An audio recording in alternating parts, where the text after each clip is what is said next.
Kryetari i Partisë Demokratike Sali Berisha gjatë turit të foltorës 2 që po zhvillon në vend akuzoi qeverinë Rama për grabitje zgjedhjesh, korrupsion masiv dhe mungesë legitimiteti. Berisha theksoi se foltorja e dytë ka si qëllim jo vetëm shpëtimin e Partisë Demokratike, por edhe shpëtimin e Shqipërisë nga regjimi aktual. Edi Rama mori votën, por i ka bërë do i bëj vetes gropën. Po, atë nuk lëshojmë ne. Jo. Ne kemi thënë, jemi zotuar që do mbrojmë votën.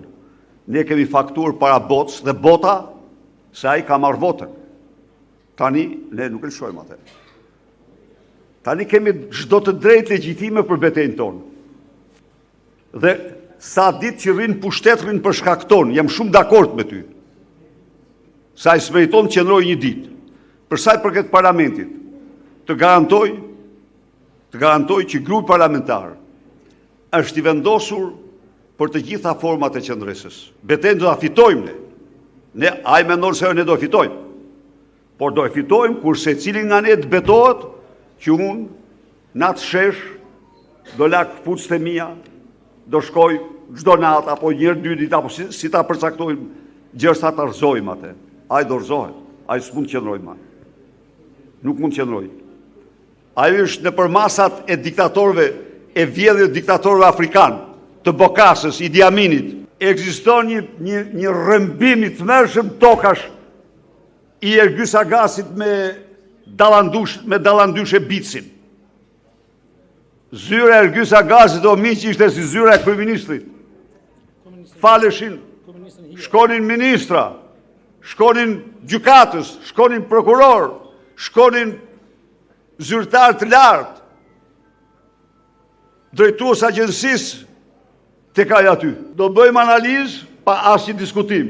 Do bëjmë kritika, do bëjmë propozime, do bëjmë sugjerime të hapur për çdo gjë. Por do vazhdojmë betejën edhe kjo sepse nuk mund të rrim tani të themi të marrojmë një analizën, pastaj t'i kthehemi kësaj, pastaj t'i kthehemi.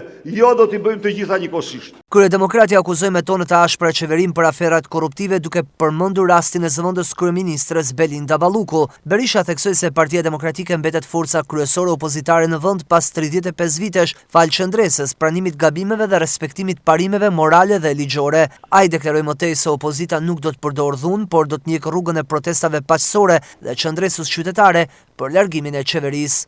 Të zëm sheshin dhe t'i rikthemi sheshin çdo natë gjersat për zëm atë. Të mos mendojmë se rruga është dhuna. Jo. Rruga është qendresa jon, sheshi duhet jetë yni dhe Edi Rama iken si mi. Hym në vitin 2026 me një mision, si misionar, si fatmdhenj që kemi mundësi të përmbysim një diktaturë të dytë në Shqipëri. Ne nuk jemi partia dhunës. Unë e kuptoj se ka për jush që me të drejtë mendojnë këta meritojnë dajak dhe më shumë se dajak. Këta meritojnë hurin dhe më shumë se hurin. I meritojnë. Po ne prap nuk jemi ajo parti. Kreu i Partisë Demokratike u bëri thirrje qytetarëve të mobilizohen në janar për një betejë politike deri në fitore, duke cilësuar 2026-ën si moment vendimtar për përmbysjen e asaj që ai e quajti diktaturë e dytë dhe për shpëtimin e Shqipërisë.